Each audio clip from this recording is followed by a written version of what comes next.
आपको श्री गोपाल नारसन का नमस्कार। डिवाइन मिरर हिंदी चैनल में आपका बहुत बहुत स्वागत है। आइए जान लेते हैं आज की कुछ खास चर्चित खबरें।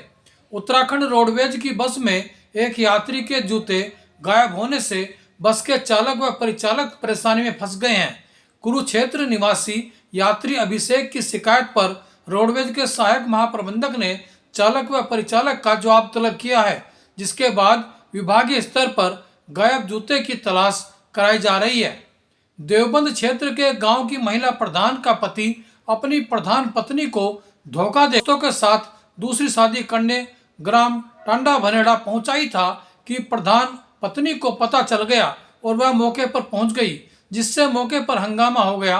पुलिस ने सूचना मिलने पर दूल्हा बने पति व कुछ अन्य रिश्तेदारों को भी हिरासत में लिया है।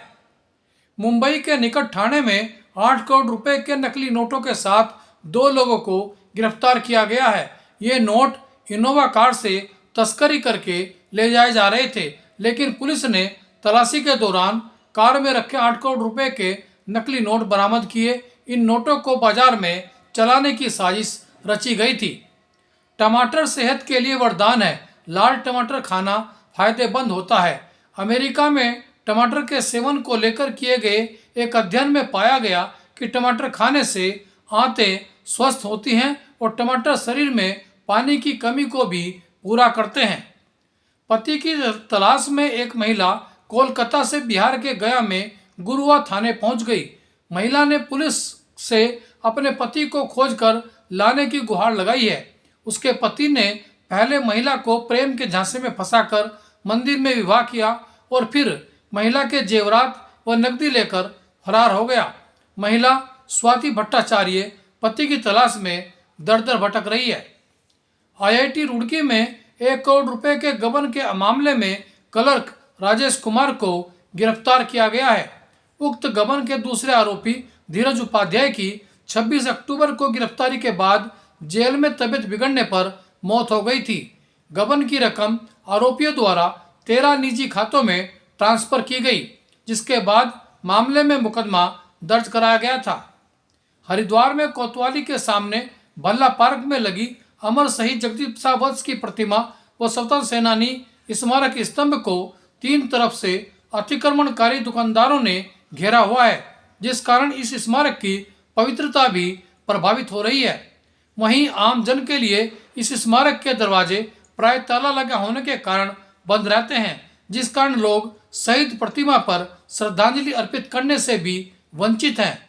उक्त बाबत जिला प्रशासन को ध्यान देना चाहिए। उत्तर प्रदेश के बहराइच में स्वतंत्र संग्राम सेनानी एवं उत्तराधिकारी स्मारिका के विमोचन समारोह में स्वतंत्र संग्राम सेनानी उत्तराधिकारी परिवार समिति के महासचिव जितेंद्र रघुवंशी ने जहां संगठन शक्ति पर बल दिया, वहीं स्वतंत्र सेनानी एवं उनके उत्तराधिकारियों को सम्मान दिलाने की भी पैरवी की। साथ ही स्मारिका का विमोचन भी किया गया। इस अवसर पर विभिन्न वक्ताओं ने स्वतंत्र सेनानी परिवारों की समस्याओं को रेखांकित किया और शहीद हुए जहां स्वतंत्र सेनानियों को श्रद्धांजलि अर्पित की, वहीं जीवित स्वतंत्र सेनानियों के प्रति सम्मान भी अभिव्यक्त किया। देखिए इसी पर एक खास रिपोर्ट। आज पीसीएस ऑफिसर बना है। बहुत योग्य कार्यों के साथ बहराइच के जगह पूरे यूपी के पूरे देश के लोग सम्मान करें। अभी इनका सपना हमारे पास बहुत बैठते रहे हैं। इनके पिता doctor Manoj Kumar Gupta MBBS MS हैं, सर्जन हैं, आई सर्जन हैं। यहाँ भी उनका क्लिनिक है। उन्होंने जब MBBS फर्स्ट ईयर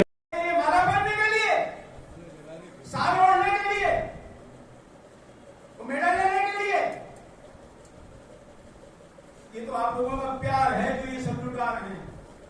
अन्यथा हम सभी के आने का एक ही मतलब है कि किसी न किसी तरह हमारे अंदर का वो सेनानी का खून उबाल ले। जिस प्रसंग की चर्चा कर रहे थे हमारे राम महेश मिश्रा जी, हमारे स्वतंत्रता संग्राम सेनानी प्रकोष्ठ का जो मंत्री है, वो जब ये कहता है कि स्वतंत्रता सेनानियों ने तो आजादी के लिए बहुत कुछ किया, लेकिन उनके परिवारों ने क्या किया,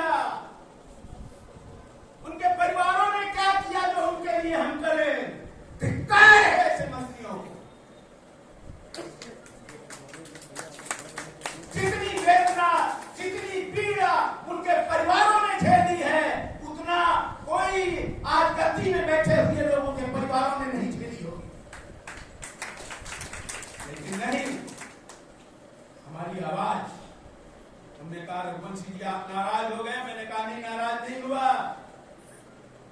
एक तो बाबा दलगंजन सिंह हमारे 5 पीढ़ी ऊपर के, वो 1857 में शहीद हुए थे।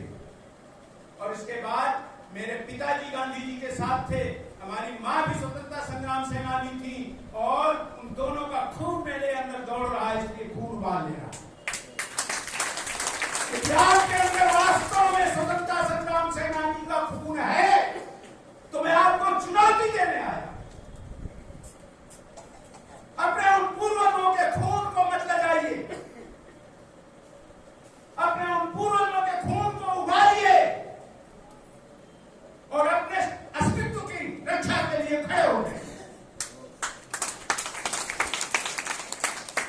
मैं ठीक कह रहा हूं, यदि आपने ऐसा नहीं किया तो आगे आने वाली पीढ़ियां आपको धिक्कारेंगी, आपके चित्रों पर थूकेंगी कि जब ये लड़ाई लड़ रही थी हमारे अस्तित्व की रक्षा के लिए, उस समय कहां सो रहे थे हमारे पूर्व?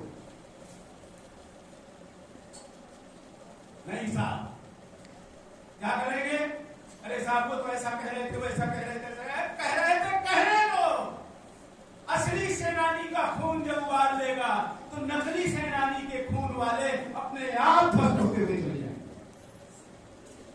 महर्षि दयानंद का उदाहरण सुना है आपने?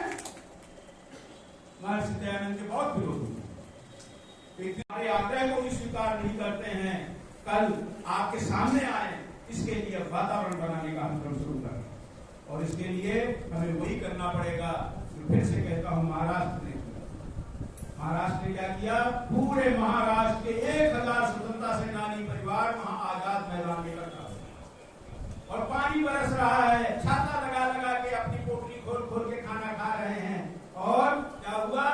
दूसरे दिन ही सरकार में तूफान बन गए। वहां स्वतंत्रता सेनानी बैठे हुए थे, उनमें से एक की तबीयत भी खराब हो गई। उन्होंने कहा नहीं, हम यहां से नहीं उठेंगे जब तक सरकार हमारे बच्चों को अधिकार नहीं देगी। और आज मेरा कलेजा भर जाता है जब मैं 113 साल के स्वतंत्रता सेनानी से कहता हूं, बाबू जी आप परेशान होने क्यों जाते